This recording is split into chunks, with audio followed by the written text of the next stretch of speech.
Here with the SK, Sean Kiracofe. Feels like we haven't done one of these specifically in a while, but the Sean Kiracofe show here as Demons get ready to head out west to San Antonio to play UIW.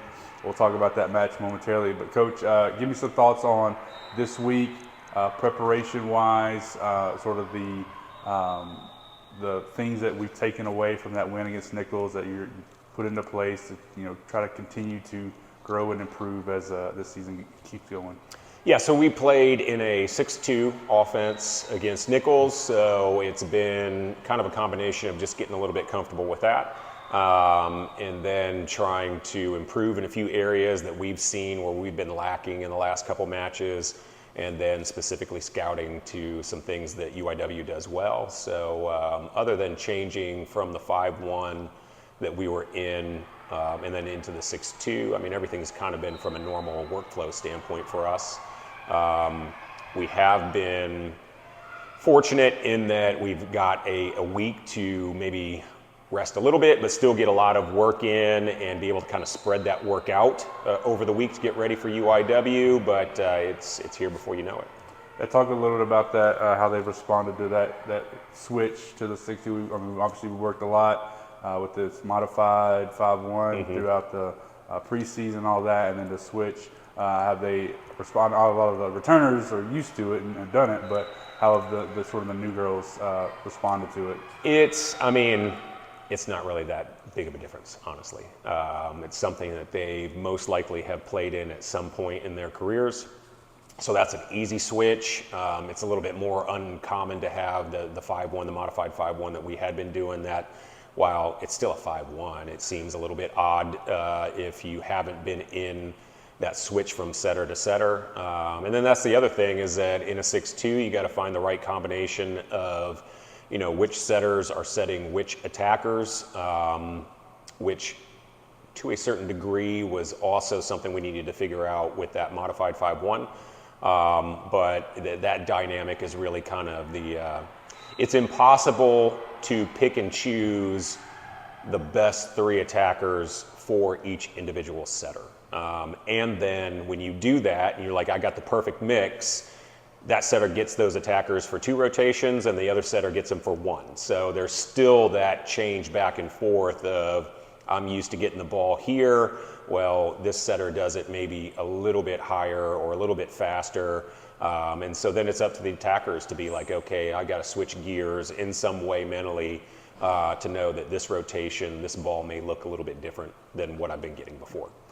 Talk a little bit about UIW. They're off to an 0-2 start. They obviously play on Thursday against RGB, but 2 5-set matches, playing some really good volleyball, and feels like it'll be a challenge for us defensively with the way they like to spread out their offense and a lot of different pieces coming at you. Yeah, so they have some good young players and then some players that have been in that system for a while that are really starting to click and produce. And then that's the coach's second year, so she's got a full year of being able to implement what she wants to do. And so things are running smoother than last year. And they had some bright spots and bright moments last year. And then it just seems, with time, it looks better this year. So like you said, 0-2, but have pushed, both teams to 5. And so they can jump out and beat anybody, and then they have a bunch of different areas to where they can score and attack you. So you cannot get focused on we've got to stop this one thing, because then they've got a couple other attackers up there that can do something. Well, that's exactly what we're trying to do as well with our options. Obviously, Reagan and Teresa are the primary focal points for most defenses because why wouldn't they be? Because of what they've done, but it's still for us about finding that consistency with the 2 middles or on the outside, on the right side or whatever is. I mean, is that just what we need to have a good showing on Saturday? Yeah, consistent production. Or with that said, we can talk about, Teresa started a little bit slow offensively against Nichols, and Maddie was great out there. and then it kind of flipped. The production kind of dropped off a little bit from Maddie, and then I can't remember if we've talked about this in the past or after the match. I mean, just regression to the mean. I mean, eventually Teresa's going to bounce back and produce 4.5 points per set, and she did that in sets 2 and 3 against Nichols. So we are going to get that from her in the long run.